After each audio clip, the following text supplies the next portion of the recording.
Bienvenue sur Neema TV, bienvenue sur la chaîne de l'excellence et bonne année chez vous. Bonne année, je vous le souhaite vraiment de tout cœur, de la part de toute l'équipe de Neema TV. Nous vous souhaitons la paix, nous vous souhaitons l'amour, le bonheur dans vos foyers et nous sommes sûrs que cela va arriver parce que nous vous le souhaitons dans le nom précieux de Jésus-Christ. Bonne année chez vous. Que cette année 2017 soit pour vous une année heureuse, pleine de succès et une année pleine d'accomplissements. Cette parole est pour toi, j'espère que tu la suis. Au sommaire de cette émission spéciale Bonne année 2017, je vous propose de faire le point sur ce qu'a été l'année 2016. Je vous propose de faire le point, nous sommes au lendemain, au premier jour de l'année 2017, et donc nous avons encore ce regard sur le rétroviseur. C'est peut-être le moment pour nous de revenir sur l'année 2016, de voir ce qu'a été cette année pour la République démocratique du Congo, de voir ce qu'a été cette année dans l'actualité internationale, aux États-Unis, en France et un peu partout. Alors, commençons par la République démocratique du Congo. 2016 a été une année marquée par le dialogue. Le dialogue qui devait avoir lieu à la cité de l'Union africaine, un dialogue mené, diligenté par le professeur Edem Kodjo. Durant toute l'année 2016, en tout cas une bonne partie de l'année, le peuple congolais, où qu'il soit, a été suspendu à ce dialogue. Il y en a qui au début de l'année étaient pour, et d'autres qui étaient contre, et ensuite tout ça s'est un peu mélangé. La question c'était, il y aura dialogue ou pas dialogue? Nous savons aujourd'hui que le dialogue a bel et bien eu lieu. Le dialogue d'Edem Kodjo a eu lieu, un dialogue qui a été décrié par une grande partie de l'opposition, parce qu'il n'était pas, selon à leur appréciation, ce dialogue n'était pas inclusif, pas suffisamment en tout cas inclusif. Ça, c'est pour le prologue. Nous savons aujourd'hui que ce dialogue, diligenté par le professeur Edem Kodjo, se soldera par un accord qui, là encore, n'a pas été reconnu par les membres du rassemblement. Et donc, ce dialogue, finalement, se soldera par la nomination d'un nouveau Premier ministre, en la personne de M. Sami Badibanga, un Premier ministre qui risque d'avoir un règne assez court à la tête de l'État, bien qu'ayant formé son gouvernement, un autre dialogue a tout de suite repris le pas pour essayer de rendre cette discussion beaucoup plus inclusive. Deuxième dialogue donc, qui, lui, se terminera par un nouvel accord trouvé in extremis la nuit de la Saint-Sylvestre, le 31 décembre. Un accord qui entérine le fait que des élections doivent avoir lieu au plus tard en décembre 2017. Et donc cette année, à la fin de l'année, doivent commencer des élections provinciales et régionales, et qui vont à la fin aboutir à l'élection présidentielle en elle-même. Un dialogue très important qui aura donc marqué tout le long, toute l'année 2016. Vous qui nous suivez, vous savez sans doute que cette année a été marquée donc par ce dialogue et surtout par deux dates majeures en République démocratique du Congo. La date du 19 septembre, qui est la date à laquelle la CENI devait convoquer le scrutin électoral. La convocation n'aura pas lieu et donc finalement elle donnera lieu à des émeutes à Kinshasa qui se solderont par une quarantaine de morts.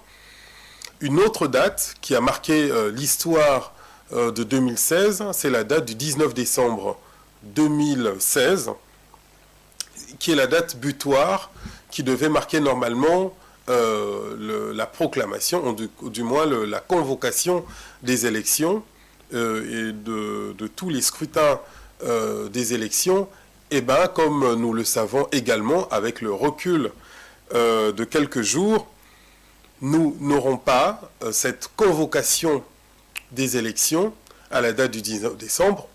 Et là encore, le peuple, une partie du peuple en tout cas, se retrouvera dans la rue pour réclamer ces élections qui se solderont eux aussi par une quarantaine de morts. Voilà ce qu'a été l'actualité en République démocratique du Congo durant l'année 2016. Une actualité marquée par la politique, une actualité largement marquée par des élections, en tout cas par l'attente d'une tenue d'élection. Mais l'année 2016 a été également marquée par le décès de certains artistes de renom. En République démocratique du Congo, nous nous souviendrons tous du décès de Marie Missamou. Marie Missamou, qui est une artiste chanteuse chrétienne, qui a été de son vivant, disons-le, fortement décriée, même dans son propre corps, dans sa propre corporation, certaines personnes avaient beaucoup à dire de sa façon de faire. Quoi qu'il en soit, au moment de sa mort, on se souviendra qu'elle aura fait l'unanimité, en tout cas dans le public, qui a largement regardé, s'est largement intéressé à son décès, qui donnera lieu à des faits plus ou moins contestés et contestables, des faits tout à fait sordides parfois, parce qu'on a vu la photo de sa dépouille qui a été répandue dans les réseaux sociaux, alors qu'elle ne fut pas encore préparée. Et on se souviendra notamment de cet apôtre dont je tais le nom, mais qui se reconnaîtra en France, qui s'était promis de ressusciter Marie Missamou à la manière de Lazare. Et ça devait être, disait-elle, une résurrection publique, puisque Marie Missamou devait se lever selon l'ordre de cet apôtre. Nous savons maintenant qu'il n'en fut rien. Mais 2016 a été également marqué par le décès de l'illustre Papa Wemba. Le chanteur est décédé en live, en public, alors qu'il se donnait en spectacle en Côte d'Ivoire. Il était croyait-on, en bonne santé, mais voilà qu'il a été terrassé par une crise cardiaque sur le podium. Et donc, au mois d'avril 2016, le 24 avril précisément, nous apprenions avec consternation et avec beaucoup d'étonnement le décès de l'artiste Papa Wemba. Un décès qui va lui aussi convoquer tout le monde à une forme d'unanimité, parce qu'il a été reconnu comme étant l'un des plus grands chanteurs de son époque, l'un des plus grands chanteurs de sa génération. Papa Wemba qui finalement va faire l'unanimité, y compris dans sa propre corporation, parce que la plupart des artistes se sont revendiqués de lui, ou en tout cas se sont revendiqués de son histoire. C'est selon Koffi Olomidé, le véritable maître d'école. Voilà, pour survoler de façon tout à fait, sans être exhaustif, pour survoler de façon assez rapide ce qu'a été l'année 2016. Voilà ce que nous retiendrons. C'est une année, comme nous venons de le souligner, qui a été une année politiquement, une année d'attente, parce que les Congolais se sont suspendus à certaines décisions, dont on espère qu'elles auront lieu ici en 2017. C'est une année aussi assez particulière parce que la mort a frappé avec arrogance et je dirais même elle a frappé avec insolence. L'année 2016 est une année finalement très politique qui sera marquée dans le monde par le phénomène des attentats. C'est une année qui a été largement marquée par des attentats d'abord en Libye, On se souviendra qu'un kamikaze s'est fait exploser, tuant pour le coup 60 personnes. C'est une année qui a été largement marquée par la guerre en Syrie. Et donc, conséquence de cette guerre en Syrie, c'est la crise migratoire. Cette guerre en Syrie a donné lieu à une crise migratoire de personnes voulant fuir la guerre, qui se sont précipités sur les portes de l'Union européenne. Et ceci a donné lieu à une crise d'une envergure quand même assez importante. Il faut noter que cette crise a révélé finalement les faiblesses du dispositif Schengen, parce que l'Europe s'est retrouvée à remettre en cause une des dispositions juridiques les plus importantes de l'Union européenne, qui est l'accord de Schengen, qui dispose la libre circulation des biens et des personnes à l'intérieur de l'Europe. Schengen mis à mal par la crise migratoire, parce que beaucoup de personnes ont supposé, ont accusé Schengen d'avoir permis cette crise migratoire. Finalement, l'Europe prendra comme décision d'essayer d'intégrer, de relocaliser 160 000 migrants, mais il n'en sera rien.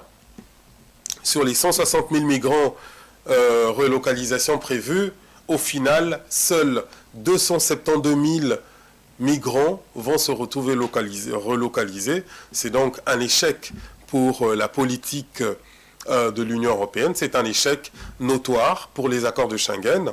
Et donc, ça, c'est aussi un des faits marquants de l'année 2016. Mais l'année 2016, comme je le disais, une année très politique, puisqu'elle nous a permis de voir finalement la confrontation à la hockey chorale entre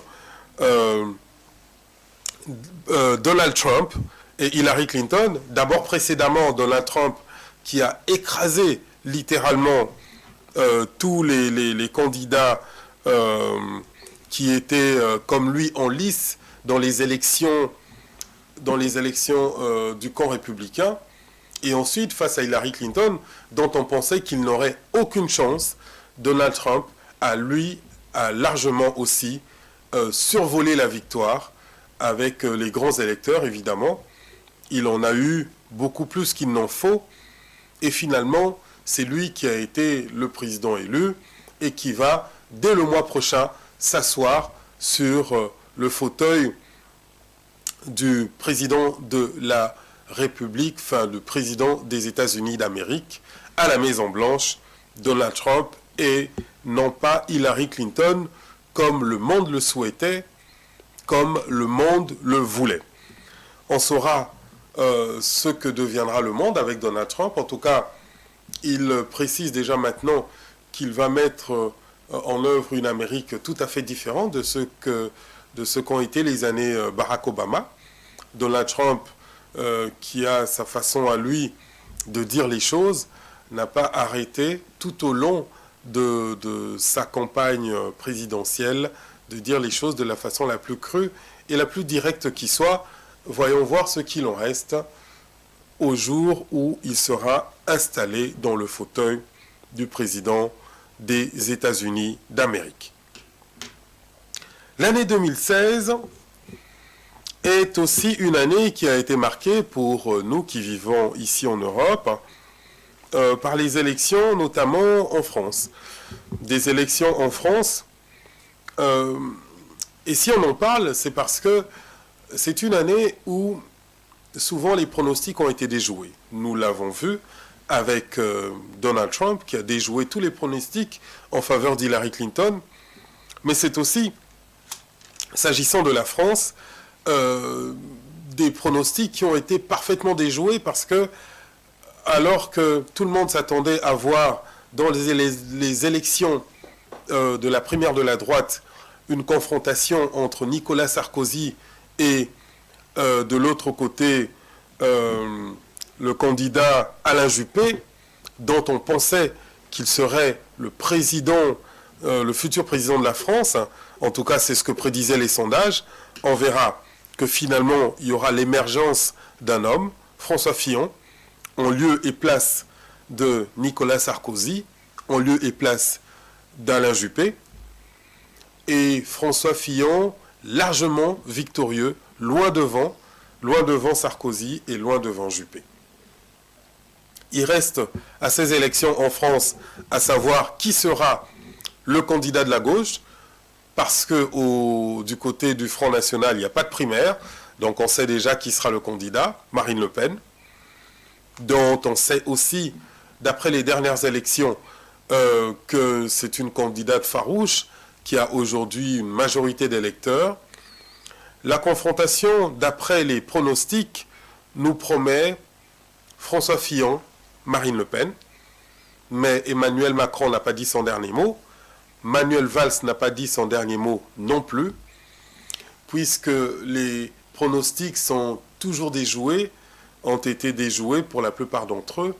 Je ne m'avancerai donc pas à vous dire quel sera le face-à-face présidentiel dans les élections prévues en mai 2017 en France, élection présidentielle qui mettra sans doute face à face l'un ou l'autre candidat. Serait-il François Fillon, Marine Le Pen, Emmanuel Macron, Manuel Valls?